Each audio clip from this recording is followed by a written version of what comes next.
Assalamualaikum warahmatullahi wabarakatuh. Eh, Salam sejahtera untuk kita semua. Nah, kali ini kita masih membahas materi akuntansi perusahaan jasa pada submateri laporan keuangan.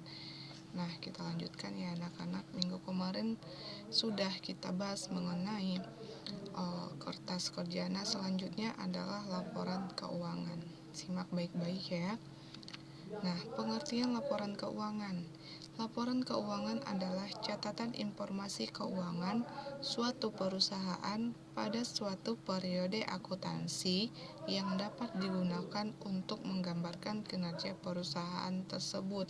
Nah, laporan keuangan itu adalah merupakan suatu informasi keuangan pada perusahaan tersebut dengan periode tertentu. Fungsi laporan keuangan ada 3. Yang pertama, laporan keuangan menjadi kebutuhan para pengusaha, investor, manajemen, bank, serta pemerintah maupun pelaku pasar modal. Jelas ya anak-anak, di mana para investor ataupun pihak bank itu sangat membutuhkan laporan keuangan kita apabila kita sedang membutuhkan bantuan para investor untuk berinvestasi pada perusahaan kita, apalagi bank. Apabila kita ingin meminjam kepada bank atau dalam penambahan modal, maka pihak bank yang pertama dilihat adalah laporan keuangan perusahaan kita. Nah, yang kedua ini, laporan keuangan adalah laporan yang berisi informasi keuangan sebuah organisasi. Jelas, di mana laporan keuangan ini adalah berisi di seberapa besarnya ataupun seberapa turunnya keuangan pada perusahaan kita. Nah, yang ketiga, ada laporan yang diterbitkan oleh perusahaan merupakan hasil proses akuntansi yang dimaksudkan sebagai sarana mengkomunikasikan informasi keuangan terutama kepada pihak eksternal.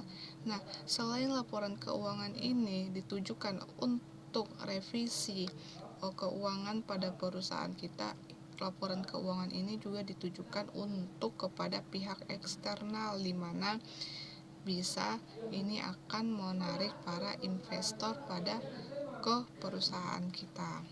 Dari situ mereka akan melihat keadaan keuangan perusahaan kita, apakah memang layak bisa ditanami modal atau tidak. Kita lanjut. Adapun jenis-jenis laporan keuangan ada 3. Yang pertama itu neraca. Nah, neraca ini adalah berisi ringkasan tentang harta, kewajiban, dan modal dari kesatuan perusahaan pada saat tertentu yang umumnya ditutup pada hari terakhir di setiap bulan. Nah, neraca ini hanya berisikan tentang harta, kewajiban, dan modal. Yang kedua ada laba dan ataupun rugi. Nah, di laba rugi ini yang pertama, laporan itu dibuat untuk melihat apakah sebuah perusahaan itu mengalami laba atau rugi, jelas. Yang kedua, akun transaksi yang ada di laporan keuangan laba rugi adalah seluruh data ataupun pendapatan yang dikurangkan dengan seluruh total biaya dan beban. Nah, di laporan laba rugi ini yang berisi pada laporan ini adalah hanya pendapatan dengan beban.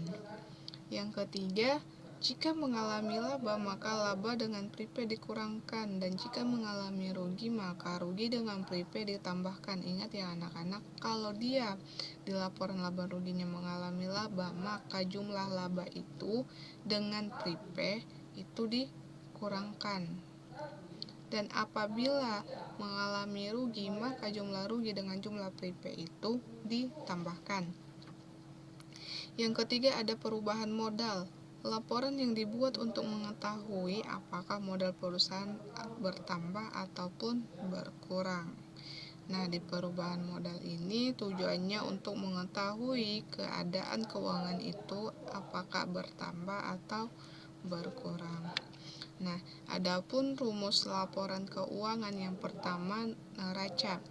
Neraca itu rumusnya aktiva sama dengan pasifa, di mana artinya adalah, simak ya anak-anak, jumlah yang diaktiva sama dengan di pasifa itu harus sama ataupun balance. Apabila tidak sama ataupun ada ketimpangan perbedaan Rp100 pun, berarti ada yang salah dalam pengerjaan laporan keuanganmu.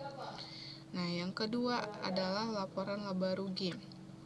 Rumusnya yaitu total pendapatan dikurangi total beban, di mana tadi laporan laba rugi itu hanya memasukkan akun ataupun transaksi yang berkaitan dengan pendapatan dan beban saja.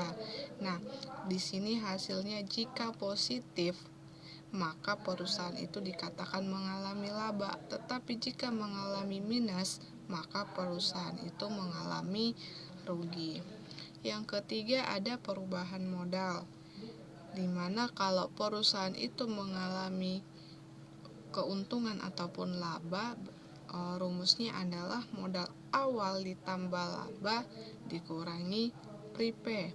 Nah, jika perusahaan itu mengalami rugi, maka modal awal dikurang rugi dikurang prepay. Ingat ya anak-anak, kalau dia mengalami laba berarti modal awalnya ditambah dengan laba. Tetapi kalau dia mengalami rugi berarti modal awalnya dikurangi rugi.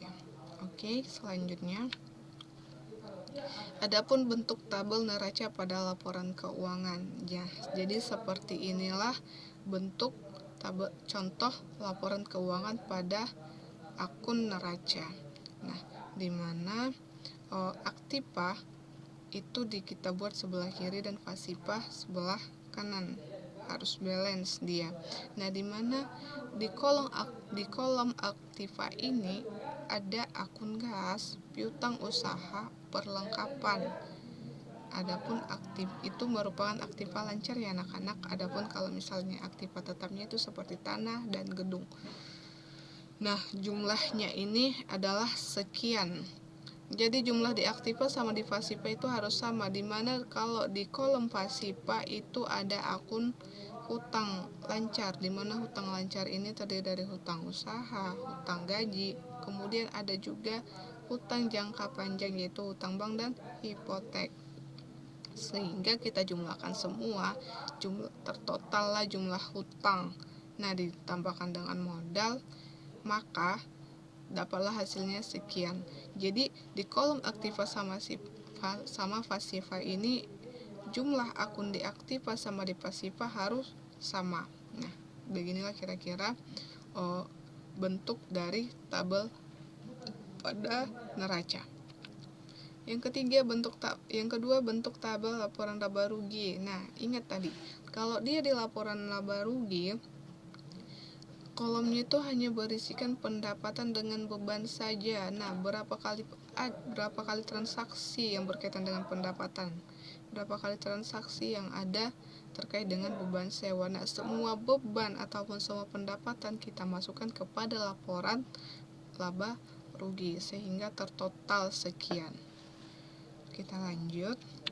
Nah, bentuk tabel laporan perubahan modal. Nah, perubahan modal ini itu laba rugi dengan prepay.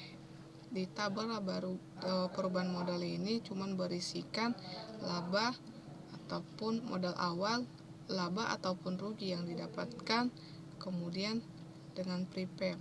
Ingat ya anak-anak, kalau misalnya tadi keadaan perusahaannya adalah untung ataupun laba, maka modal awal ditambah laba, kemudian dikurangkan prepay. Hasil dari penjumlahan modal awal dengan laba baru dikurangkan dengan prepay, dapatlah modal akhir. Tetapi kalau keadaan perusahaan itu mengalami rugi ataupun hasilnya minus, maka modal awal dikurangkan rugi sehingga dapatlah jumlahnya sekian, kemudian dikurangkan dengan prepay. Itulah yang akan menjadi modal akhir. Selanjutnya kita masuk ke contoh soal. Nah, contoh soal ini Ibu sudah buat pada laporan keuangan neraca per Maret 2010, di mana aktivanya ini ada aktiva lancar ya. Ada kas sebesar 7.570.000, perlengkapan sebesar 170.000, peralatan sebesar 2 juta, piutang sebesar 1 juta, dan prepay sebesar 200.000. Kemudian yang terakhir adalah beban. Beban sebesar Rp1.120.000 sehingga total semua sebesar Rp12.060.000. Itu adalah total pada itu adalah total pada kolom aktiva. Nah, di kolom pasiva ada pendapatan, modal, dan hutang, di mana modal itu sebesar 8 juta, pendapatan sebesar 3.200.000, dan hutang itu sebesar 1 juta, sehingga ditotalkan hasilnya menjadi Rp12.060.000. Jadi sama ya kan anak-anak, antara aktiva dengan pasiva tertotallah jumlah ataupun jumlah transaksi yang pada kolom pasiva sebesar 12.060.000 dan pasiva sebesar 12.060.000 juga. Nah, kita lanjut, kita pada laporan keuangan laba rugi. Nah, laporan keuangan laba rugi ini itu hanya berisikan pendapatan dengan beban. Ibu ingatkan sekali lagi, pada kolom laba rugi ini hanya berisikan pendapatan dan beban saja. Nah, pada contoh ini pendapatan jasa itu berkisar sebesar 3.200.000, sedangkan beban ada 3 beban, yaitu beban sewa, listrik, dan beban rupa-rupa. Nah, beban sewa ini berkisar sebesar Rp700.000, beban listrik ini sebesar Rp200.000, dan beban rupa-rupa sebesar Rp220.000. Nah, tertotallah hasilnya dari beban ini sebesar Rp1.120.000. Sehingga pendapatan ini kita kurangkan dengan total beban, dapatlah hasilnya menjadi Rp2.080.000. Nah, ini dalam keadaan untung. Apabila hasilnya positif, maka itu kita katakan keadaan perusahaan itu mengalami untung ataupun laba. Selanjutnya, pada laporan keuangan perubahan modal. Nah, di perubahan modal ini, modal awalnya adalah sebesar 8 juta. Kemudian laba, kita kan tadi mendapatkan laba sebesar 2.080.000. Nah, dari modal awal ke laba itu kita jumlahkan, dapatlah hasilnya sebesar Rp10.080.000. Kemudian kita kurangkan dengan Pripe berkisar sebesar Rp200.000, maka hasilnya adalah modal akhir sebesar Rp9.880.000. Nah, begitulah kira-kira pengerjaan laporan keuangan, yaitu laporan keuangan neraca, laba rugi, dan perubahan modal. Nah, sampai di sini cukup sekian yang Ibu sampaikan. Apabila ada pengucapan yang salah, Ibu minta maaf. Nah, kalaupun ada yang kurang mengerti ataupun masih janggal, bisa anak-anak tulis di kolom komentar. Pertemuan selanjutnya akan kita lanjut pada minggu depan. Sekian, Assalamualaikum warahmatullahi wabarakatuh.